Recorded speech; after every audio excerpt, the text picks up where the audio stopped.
Este relato que acabamos de leer está dentro de una sección conocida como las enseñanzas de Jesús, en la cual nuestro Señor está enfatizando la importancia de la palabra de Dios. Es decir, el Señor está enfatizando la importancia de las escrituras que estas personas tenían en su tiempo, o de las sagradas escrituras, o de los libros sagrados que ellos tenían a su disposición. Y esta enseñanza, conocida como la parábola del rico y Lázaro, es una enseñanza cuyo objetivo principal es resaltar la importancia de las escrituras. Tal como lo enseña allí nosotros en el mensaje de toda la Biblia, sabemos cuál es el mensaje más importante de las Escrituras. Sabemos que el mensaje más importante de la Biblia es mostrar a Cristo como el Salvador del mundo. Tal como lo dice Juan el Bautista cuando lo ve por primera vez.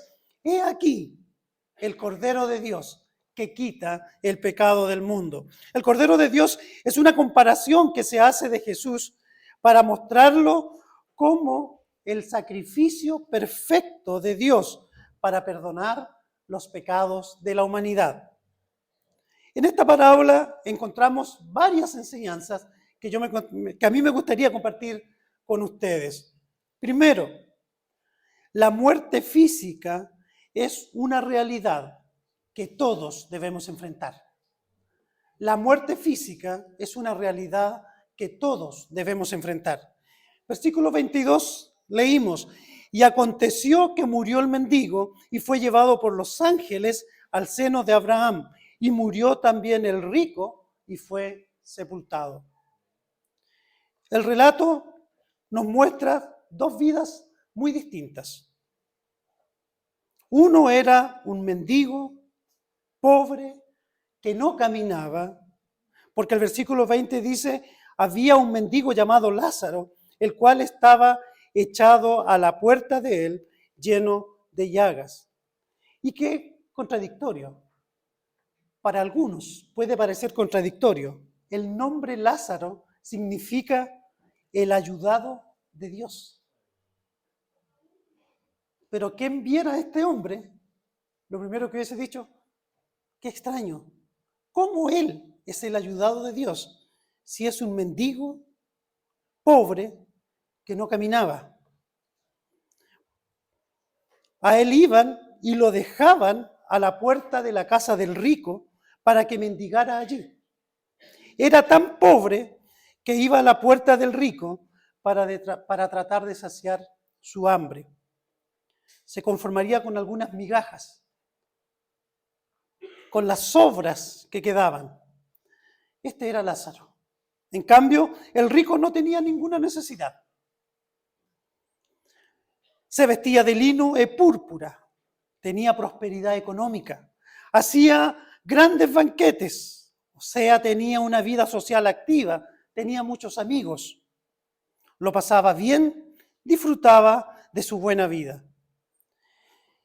Y a la vista de nosotros, a la vista de cualquier persona, esto parece ser una gran injusticia.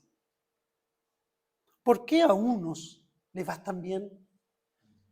¿Por qué otros tienen que sufrir tanto? ¿Por qué unos parecen ser tan felices en la vida? ¿Y por qué otros viven con tanta tristeza? Y así podemos hacer miles de preguntas que son muy difíciles de responder satisfactoriamente. En cambio, para los que somos creyentes, la respuesta nos parece muy fácil. Nosotros decimos: bueno, Dios es soberano y lo creemos. Y Él hace lo que quiere con sus criaturas y su creación. Dios no tiene que rendirle cuentas a nadie por lo que hace, porque Dios además es santo y sabemos que lo que Él hace está libre de todo pecado. Por lo tanto, Dios nunca hará algo incorrecto, algo que es injusto. Eso es lo que creemos y lo aceptamos. Y confiamos en Dios a pesar de que las circunstancias parecen para nosotros injustas, confiamos igualmente en Dios. Sin embargo, para aquellos que le parece que la vida es injusta, hacen a Dios culpable de las circunstancias que a veces les tocan vivir. Cuando la mayoría de las veces las circunstancias son productos de nuestras malas decisiones, de nuestro mal actuar. A otros les cuesta entender el por qué sufrimos de enfermedades, por qué tenemos que sufrir pérdidas, si somos creyentes, si somos fieles, ¿por qué nos toca vivir eso? Y la verdad que a veces, incluso hasta nosotros mismos, nos parece que la vida fuera un poco injusta. Pero en estricto rigor, hermanos, la vida es así. Así es la vida. Esta vida está llena de sinsabores. Esta vida está llena de dolores. Y todas las personas, todos, a distintas escalas, sufren en esta vida, sean ricos o pobres. Todos sufrimos en esta vida. Sin embargo, este cuadro, el cuadro de la muerte, nos indica que Dios es justo. ¿Por qué? La muerte es un acto de justicia universal. Todos morirán algún día, sean ricos o pobres, grandes o chicos, orgullosos o humildes. Todos enfrentarán la muerte algún día. Todos enfrentaremos la muerte y para todos es igual. No podemos llevar nada. Tanto el pobre como el rico, nada se puede llevar a la tumba. Ni nada de lo que ha tenido en esta vida podrá disfrutarla en la otra vida. Como dice Job 1:21, desnudo salí del vientre de mi madre, desnudo tornaré allá. Es decir, sin nada llegué a este mundo, sin nada tornaré a la tierra. Nada podremos llevarnos al morir, nada. Entonces la pregunta importante, creo yo, no es ¿por qué la vida es tan injusta ahora? Yo creo que hay una pregunta más importante aún. Y la pregunta es, ¿prefiero sufrir eternamente o sufrir por un lapso de tiempo aquí? Yo creo que, o yo prefiero en realidad, el sufrimiento por un lapso de tiempo y disfrutar eternamente del gozo y la paz perfecta. Sabemos que esta vida es pasajera. Sabemos que aquí viviremos, ¿cuántos? Los más robustos, 80 años, 90 años. Pero eso sigue siendo muy pasajero frente a la eternidad, frente a los siglos de los siglos. 80 años sigue siendo muy pasajero. Para un creyente, para un verdadero hijo de Dios, este mundo es lo más cercano que vivirá o que experimentará del infierno. Sabemos que después de esta vida, todo verdadero creyente disfrutará del gozo eterno de la presencia de nuestro Señor. Lo segundo que podemos aprender de este relato es que hay vida después de la muerte. Con esta enseñanza, Jesús está respondiendo a una de las preguntas existenciales del ser humano. ¿Qué hay después de la muerte? ¿Hay vida después de la muerte? Y Jesús responde con esta enseñanza esas preguntas del hombre. Jesús nos enseñó que Lázaro se fue al seno de Abraham y que el rico se fue a un lugar de tormento. El versículo 25 dice, y le dijo Abraham, hijo, hablándole al rico, acuérdate que recibiste tus bienes en tu vida y Lázaro también males, mas ahora este es consolado aquí y tú atormentado. con la muerte no se termina todo. Eso es un hecho. Cristo lo dijo y nosotros creemos a la palabra de Cristo. Con la muerte no se termina todo. Hay una vida después de la muerte. Lázaro no se fue al cielo porque era pobre o porque sufrió en esta vida o porque era un desventurado o porque él necesitaba justicia. Él no se fue al cielo por eso. La Biblia, todo el consejo bíblico enseña cuál es la forma correcta para llegar al cielo. Sin duda alguna, para llegar al cielo hay que creer en Dios. Confiar en Jesús como Señor y Salvador. Lázaro confió en Dios a pesar de sus circunstancias. Él creía en Dios a pesar de su sufrimiento. Lázaro, el ayudado de Dios, soportó esta vida porque creyó en Dios y creyó que tenía una vida superior a esta después de dejar este mundo. Es decir, Lázaro creyó en Dios como su Salvador. Y la Biblia dice, o es decir, Jesucristo mismo dice, yo soy el camino, la verdad y la vida. Nadie viene al Padre sino por mí. La Biblia entera enseña esto, que la única forma para llegar al cielo es creyendo en Jesucristo como Salvador. Y este es el mensaje que siempre nos escucharán predicar. Este es el mensaje que los evangélicos predican. Jesucristo es el Salvador. Y lo tercero que aprendemos de esta enseñanza de Jesús es la importancia de la palabra de Dios. Versículo 29 dice, y Abraham le dice, a Moisés y a los profetas tienen, óiganlos. Este versículo es muy significativo porque Jesús usa los nombres más importantes para los judíos de ese tiempo. Jesús usa los nombres de Abraham y Moisés, que son los nombres más importantes que los judíos tenían. Abraham representaba para los judíos la promesa de vida eterna. Ellos creían que por ser descendientes de Abraham tenían asegurado el cielo. Solo por ser descendientes de Abraham tenemos asegurado el cielo. Pero ¿qué es lo que le dice Jesús? ¿O qué es lo que dice Abraham en esta enseñanza? Abraham le dice, a Moisés y a los profetas tienen, óiganlos. Aquí el mismo Abraham, por el cual ellos creían que tenían asegurado el cielo, les dice otra cosa. Les dice, a Moisés y a los profetas tienen. ¿Qué significa esto? Esta es la respuesta que Abraham le da al rico, después que el rico le dice, te ruego, Padre, que envíes a Lázaro a casa de mi padre, porque tengo 5 hermanos, para que les testifique, para que les hable, para que ellos no vengan también a este lugar de tormento. Entonces ahí Abraham responde, a Moisés y a los profetas tienen, óiganlos.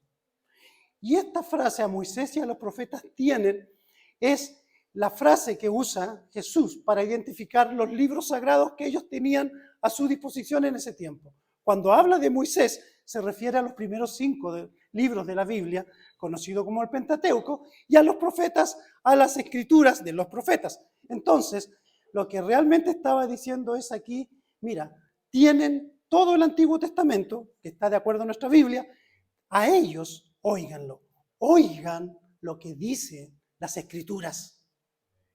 Eso es lo que está diciendo el padre Abraham a este rico. Entonces, ¿por qué esta frase es muy significativa? Porque son las escrituras las que dan testimonio de Jesucristo. Son la palabra, es la Biblia, es a través de ella que encontramos la forma para ser salvos. Es a través de la Biblia donde Dios nos ha revelado su voluntad. Por eso debemos oírla, para conocer cuál es la voluntad de Dios. No es por medio del pacto o como ellos creían, por solo ser descendientes de Abraham, tenemos asegurado el cielo. No es esa la forma. o no es por pertenecer a una determinada familia. No es esa la forma. Ni siquiera es por venir a una iglesia evangélica o participar de alguna religión. No es esa la forma. La Biblia es clara. Se puede conocer incluso la Biblia de tapa a tapa, saber interpretarla correctamente, poder leerse todos los días. Pero si no crees en Cristo como Salvador, nada de eso sirve. La Biblia es clara en su mensaje. Crean en Cristo, crean al Evangelio. La salvación solo se obtiene por el Señor Jesucristo, y en ningún otro hay salvación, porque no hay otro nombre debajo del cielo dado a los hombres en que podamos ser salvos, dice Hechos 4:12. Ese es el testimonio de las Escrituras. En ningún otro hay salvación. El versículo 30 dice, el rico le dice, no, padre Abraham, mas si alguno fuere a ellos de los muertos, se arrepentirán. Esta es una solicitud un poco insolente del rico. Él le dice, no, padre Abraham, tú estás equivocado. No basta con las Escrituras.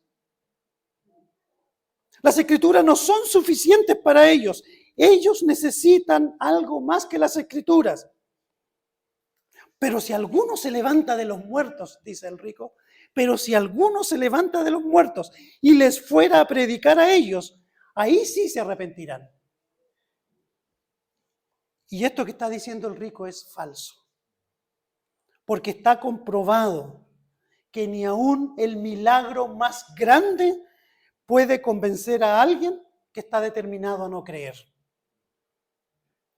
Cuando Cristo resucitó a su amigo, Lázaro también se llamaba, cuando Cristo resucitó a su amigo, muchos aún no creyeron. Incluso andaban buscando la manera de matar a Lázaro y a Jesús. El hecho más importante de toda la historia de la humanidad. Jesús mismo resucitó de los muertos. Él está vivo. Sabemos que está vivo. Estuvo en medio de los 12 después de que resucitó. Se le apareció a muchas personas, a más de 500 personas. Él está vivo, pero aún así no quieren creer al mensaje. Entonces, aunque alguien se levante de los muertos, ¿no creerán? Entonces lo que estaba diciendo el rico, era falso. Jesús está vivo y no creen al mensaje. Versículo 31. Mas Abraham le dijo, si no oyen a Moisés y a los profetas, tampoco se persuadirán si alguno se levantare de los muertos. Si la Escritura, si la Biblia, si la palabra de Dios no logra producir algún efecto en la vida de una persona, nada podrá hacerlo. Podemos tener las mejores estrategias, podemos tener la mejor música, podemos tener a los mejores predicadores, al predicador más elocuente que se le ocurra. Pero si el mensaje no está centrado en las Escrituras, no podrá producir ningún efecto. Cualquier cosa distinta de las Escrituras es como alimentar a un niño con golosinas, no le alimenta en nada. Si aconsejamos por las Escrituras, si predicamos el mensaje de las Escrituras, si decimos que Jesús es el único camino a la vida eterna, entonces este mensaje puede producir un efecto en las personas. Dijimos al principio que Jesús nos declara con toda seguridad que sí hay vida después de la muerte. También Él declara que solo hay dos opciones después de la muerte: el cielo o el infierno. No hay más. Si hiciéramos una encuesta preguntando, ¿quién quiere ir al cielo? Con toda seguridad tendremos una amplia mayoría que quiere ir allá. ¿Cómo se puede ir al cielo? Bueno, si no conocemos la Biblia, podemos dar respuestas muy erradas. Algunos dicen, bueno, si no le haces mal a nadie, si eres una buena persona, puedes llegar al cielo. Pero la Biblia no dice eso. Otros dicen, bueno, si has sufrido tanto aquí en la tierra, si eres pobre y vives sin hacerle mal a nadie, Dios, que es amor, te llevará al cielo para que no sufras más. Eso tampoco dice la Biblia. La Biblia dice en Juan 3:16, porque de tal manera amó Dios al mundo, que ha dado a su Hijo unigénito, para que todo aquel que en Él cree no se pierda, mas tenga vida eterna. Esta es la mejor respuesta que podemos encontrar en la Biblia para aquellos que quieran ir al cielo. Todo aquel que quiera ir al cielo solo tiene que creer en el Hijo unigénito de Dios, es decir, en Jesucristo. Y no se perderá, no irá al infierno, sino que tiene vida eterna, es decir, irá al cielo, al lugar donde podrá disfrutar de la misma presencia de Dios. Y el llamado y la invitación es para todos. Solo tienes que creer en Cristo como Señor y Salvador. ¿Por qué siempre predicamos esto? ¿Por qué estos evangélicos siempre predican eso? ¿Por qué solo con creer en Cristo puedo ser salvo? ¿Por qué si soy una buena persona, Dios me desechará si no creo en Él? ¿Por qué estos evangélicos hacen todo tan complicado?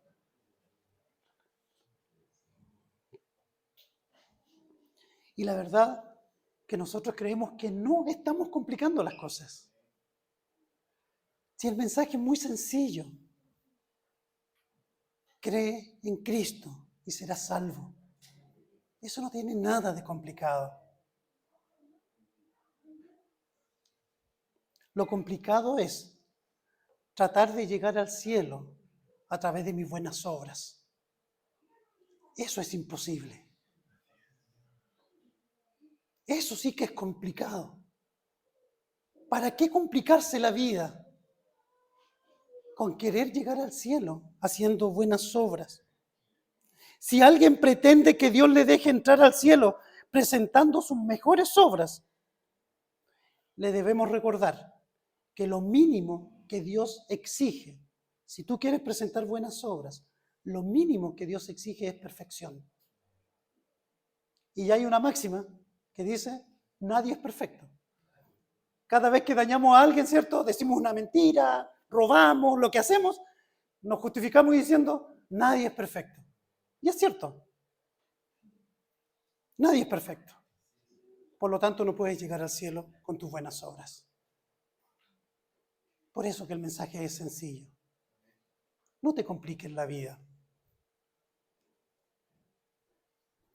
La Biblia dice en Isaías 64:6, si bien todos nosotros somos como suciedad y todas nuestras justicias como trapos de inmundicia, y caímos todos nosotros como la hoja, y nuestras maldades nos llevaron como viento. Es por esto que necesitamos un Salvador. Necesitamos a alguien que pueda presentarnos delante de Dios. Cristo murió en la cruz y dio su vida para salvarnos. Él cumplió por nosotros lo que nosotros no pudimos hacer. Él sí fue realmente perfecto. Por esto es que debemos poner nuestra fe en Él. Debemos creer en Él como Señor y Salvador y seremos salvos. Debemos poner nuestra confianza en Él para ser salvos. Para finalizar, nuestra hermana Rosita hoy está gozando de las glorias del cielo y de la presencia del Señor. No porque era una buena persona, no porque era humilde, sencilla, fiel, honesta y tantas otras características que tenían nuestras hermanas. No es por eso. Ella nos dejó un gran legado de fe en su Señor y Salvador. Ella creyó en Cristo como su Salvador y dio evidencia de esta fe en Él. Y es por esto que decimos con certeza que ella está gozando de la gloria del cielo y de la presencia de su amado Señor. Esta es la misma invitación que le hacemos a usted. Crea en Cristo como Salvador, será salvo del infierno y podrá gozar de la gloria del cielo.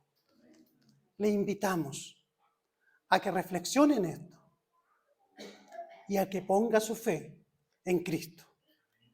Usted lo puede hacer y rogamos al Señor para que usted crea en Él como Señor y Salvador. Oremos. Buen Dios y Padre eterno, te damos gracias por tu palabra. Gracias, Señor, porque tú nos enseñas a través de ella y también nos da consuelo y esperanza. Tenemos la esperanza viva en nuestros corazones, que un día tú vendrás por nosotros, nos llevarás, nos sacarás de este mundo para disfrutar de tu presencia, donde además de disfrutar de lo más maravilloso que es de tu rostro amado, Señor, también nos encontraremos con aquellos seres queridos. Oh Señor, yo ruego para que aquellos que no tienen esta esperanza aún, este pueda ser el momento para que miren a ti, crean en ti, confíen, se arrepientan de sus pecados y sean salvos y tengan en sus corazones esta misma esperanza. Lo ruego en el nombre de Cristo, nuestro Señor. Amén.